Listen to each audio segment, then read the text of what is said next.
বাবুর বউ অনেক সময় ধরে কি যেন রান্না করতেছে। আর দত্ত বাবুর কাছে খাইতে দিছে। আর দত্ত বাবু বলতেছে, কি রান্না করছো? আর দত্ত বাবুর বউ বলতেছে, কেন অনেক স্বাদ হয়েছে? কয় না, স্বাদটা বড় কথা না, উপরে যে এত কিছু কইতে হইবে যে কি খাইয়া মরলাম। দত্ত বাবুর বউ তো বোম দিয়া দিছে, মেজাজটা খুবই গরম। দত্ত বাবুর বউ বলতেছে, তুমি আমারে ভালোবাসো না। কেন, আমি তো তোমার অনেক ভালোবাসি। যদি তুমি ভালোবাসতা আমার একটু কেয়ার করতা। তুমি একটা ভুল ভুল বুঝলাই মাত্র, যারা ভালোবাসে তারা কাউরে কেয়ার করে না, বোঝো ঠালা।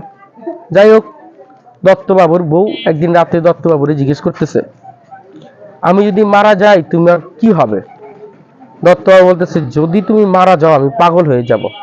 তখন দত্তবাবুর বলতেছে, পাগল তো হয়ে যাবা, কিন্তু বিয়ে তো করবে না।